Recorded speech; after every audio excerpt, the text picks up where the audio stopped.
కార్యక్రమంలో ఇప్పుడు శ్రీ కోసూరి రవికుమార్ గారి స్వీయ కవితలు వింటారు. ఉదయపు నడక.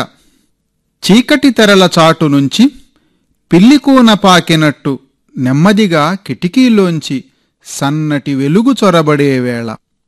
నిద్ర మహాచిలిపిది. పడకమీది నుంచి లేవనివ్వకుండా ఊగుతున్న అలారం. నాన్నగారు చిన్నప్పుడు చీకటితోనే ఇంక లేవరా చిన్నా, చదువుకుందువుగాని అని ఆపకుండా లేపుతున్నట్టు తెచ్చుకున్న రుగ్మతలు నడిచి తీరాల్సిందే అని ప్రేమగా లోపల్నించి లాఠీపుచ్చుకున్న పోలీసులా తరుముతుంటాయి. ఇష్టపడి తిన్న ఒక్కొక్క ఆహారము అయిష్టంగా దూరం చేసుకుని ఏ తెల్లార్జాముకో లొంగిన పొగరుబోతు గుర్రం నిద్రమీది నుంచి దిగుతూనే అరికాళ్ల మంటల కోసం ఆకాశాన్ని ముక్కచేసి తెచ్చుకుంటున్నట్టున్న దూది చెప్పుల్లోకి దూకుతాను. వాకిట్లోకి నడుస్తూనే రాత్రికి అలా అడుగు పెడతానా, తను వాకిలి కడిగిన నీళ్లు పక్కింటి వాకిట్లోకి పోవట్లేదు కదా అని తేరిపార చూస్తూ వీధిలో ఇంటింటికీ మొలిచిన ఆనకట్టల్ని చూచుకుంటుంటారు అందరూ. ముక్కల ముగ్గు వరకు, మూలింటామె వేసిన ముగ్గు మీది నుంచి వీధి చివరి రేకులు షెడ్డామె వేసిన శుద్ధ ముక్కల ముగ్గు వరకు 1,00,000 సార్లు సర్వే చేసేస్తుంటాయి కొన్ని జతల కళ్ళు. వీధి వెంట నడుస్తూ దారి వెంట గడ్డిపూల మీద వాలిన రాత్రి గురుతుల్ని తాకుతూ వెన్నెల, మంచు ఎంత ప్రేమమయమో అర్థం చేసుకుంటూ రాత్రి మనుషులకే కాదు సమస్త ప్రకృతికి అవసరమే కదూ అనుకుంటాను. తెల్లార్జాము వరకు తాను, తన పెంటి, పిల్లలు కురిసే మంచుకు, కురవని చలికి ఎక్కడ గడగడలాడుతామోనని పరిగెపత్తి ఏరకొచ్చి గూటి నిండా పరిచిన పిట్ట ముక్కుల్తో లేవండి లేవండర్రా అంటూ వేట పిలుపు మొదలెడుతుంటుంది. అన్నీ దాటుకుని చీకటి వెలుతురుల సమాగమాన్ని కదలబారుస్తూ జనానికి వెలుగు చురుకుని పరిచయం చేద్దామనుకుంటున్నట్టు అల్లాన్ని స్టీలు రోట్లో వేసి చప్పుడు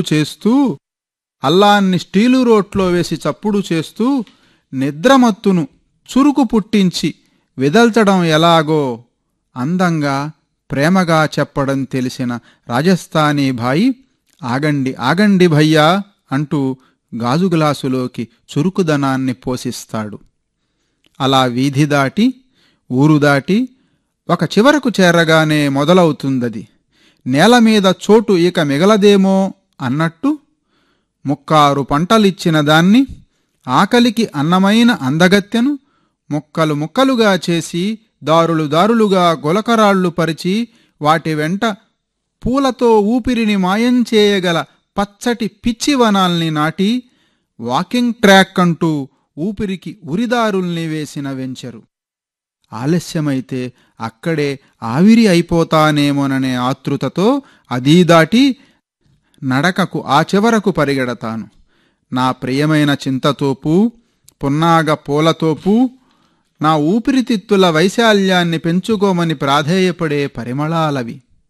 బహుశా నేను పోగొట్టుకున్నదేదో ఇక్కడే ఉంది. తాత చిటికెన వేలు పట్టుకుని నడుస్తూ చెట్టు మీన దయ్యం నాకేం భయ్యం అని అరిచిన రోజులు. అక్కతో కలిసి నడుస్తూ రాలిన పున్నాగ పూలతో జడలల్లి తనకు హారంగా నేను, నాకు కడియంగా తను అయిన దృశ్యాలన్నీ కళ్లకు కడతాయెప్పుడు. ఎంత ఆనందాన్ని, ఎంతటి పరిమళాల్ని పారేసుకుంటేనో కదా ఇప్పుడు ఈ ఎడారి బతుకు. ఎన్ని వనాల్ని పోగొట్టుకున్నాకో కదా ఇప్పుడు ఈ గద్దగూళ్ల కాపురం. ఎన్ని పొద్దుటి పూటల్ని పోగొట్టుకున్నాకో కదా ఈ అర్ధరాత్రి సూర్యోదయాలు. పొద్దుటి నడక చివరన ప్రతిరోజూ ఎదురయ్యే ఈ కాస్త జాగానైనా నిలబెట్టుకోవాలి. నా బతుకు ఇది అని బతికినంతకాలమూ బతికించుకోవాలి. నా బతుకు ఇది అని బతికినంతకాలము బతికించుకోవాలి. ఒక ప్రకటన. ఏం గురునాథం, ఇల్లు తాకట్టు పెట్టావని విన్నాను. ఏదో యూనివర్సిటీ ప్రకటన. 1 నుంచి 7కు వెళ్ళటం ఎంత కష్టమో. 1 నుంచి 7కు వెళ్ళటం ఎంత కష్టమో. ఎస్కలేటర్ చివరి అంచున నేను, బ్యాగులు, తాను. కాలానిది ముఖమల్ స్పర్శ. చర్మం మీది నుంచి అలా జారిపోతూనే ఉంటుంది. అలలు అలా అలా సర్రున వెనక్కి మళ్ళినట్లు భౌతికం అంతా లోపలికి కుచించుకుపోతూ. నిన్నటిదాకా పెళపెళలాడిన ఇస్త్రీ చొక్కా మాదిరి నీలిగిన ఒళ్లంతా నానబెట్టిన మినపబద్దలా 2.5 మిల్లీగ్రాముల నుంచి 5కు ఎగబాకుతుంది బీపీ మాత్ర.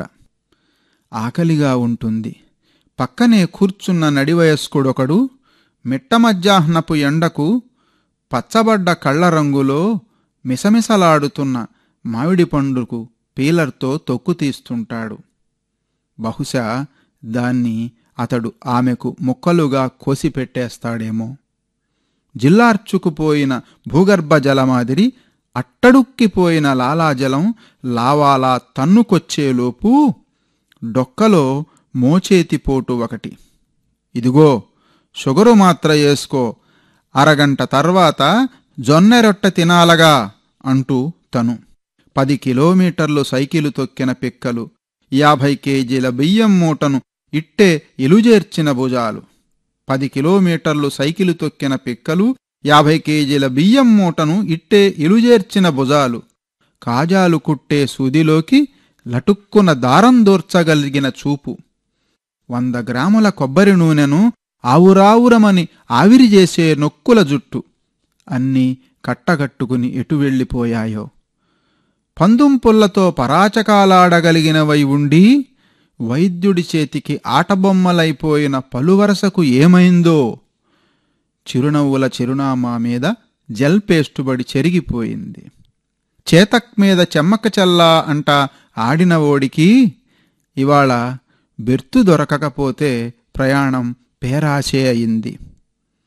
పొల్లలు తెచ్చి గూడుగట్టి గుడ్లు పెట్టి పొదిగి పిల్లల్ని చేసి గింజలు సేకరించి తెరిచిన నోళ్లల్లో ఏసి సాచుతున్న రెక్కల్ని ముక్కులతో దువ్వి వాటి కాళ్ల గోళ్ల పట్టును సరిచేస్తూ మాకోసం మేముగా బతకని క్షణాలను లెక్కవేసుకుంటూ వెనక్కి చూసుకుంటుంటే ఏమీ కానరాని వేళ కాల్దువ్వుతున్న కాలన్నీడన వాలు కుర్చీకి సంపాయించిన 2 ఆస్తుల మాత్రలకు రాసిచ్చిన విల్లును నేను. యుక్తవయస్కులారా, నన్నొక్కసారి చదవండి, కొంచెం జాగ్రత్త పడండి. నాకోసం ఏడవకండి, మీకోసం మీ బిడ్డల కోసం ఏడవండి అని అదేదో పాటలో చెప్పినట్టు బిడ్డలను కనడం, పెంచడం, దిద్దబెట్టడం కోసమే బతక్కండి. మీకోసము కొన్ని సందర్భాల పాటు, కొన్ని జ్ఞాపకాల పాటునైనా బతకండి. చివరాకర్న నెమరుకు పనికొస్తాయి. యుద్ధం ఒక జీవనాడి.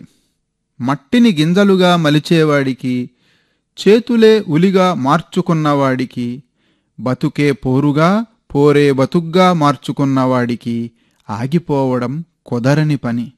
తిరిగి చూసుకుని లాభనష్టాలు బేరీజు వేసుకుని యుద్ధం చేయగల అవకాశమే లేదు. యుద్ధం ఆగితే బతుకు ఆగినట్లే. యుద్ధానికి బతుకును రాసిచ్చిన పచ్చటి గుండె అతడిది. నేలగూట్లోంచి ఆకాశంలోకి ఆశల గువ్వలను ఎగరేసి యుద్ధం ప్రారంభిస్తాడతడు. నేల 4 దిక్కులు చెక్కి చెమట చుక్కల్ని వరసల్లో చల్లి ప్రతి ఏటా మొలకెత్తుతాడు. నేల నడుముకు పచ్చటి చిగువస్త్రమై నిలుస్తాడతడు. పోరు నడుస్తున్నప్పుడు నలుదిక్కుల నుంచి కమ్ముకుని పట్టు దారాలతో ఉరితాడు పేనినట్లు మెత్తటి నీటిదారాలు నేల గొంతును కత్తిలా చీల్చినప్పుడు మేట వేసింది మట్టి మీద మట్టే అయినా, మేట వేసింది మట్టి మీద మట్టే అయినా, నట్టేట ముంచినట్టయినా, నిలువులోతు మట్టిలోకి నిలువునా కూరుకుపోయినా పోరు నవీకరించుకుని పదం సరిచేసుకుని బరిలోకి దిగే పోరు నగధీరుడతడు.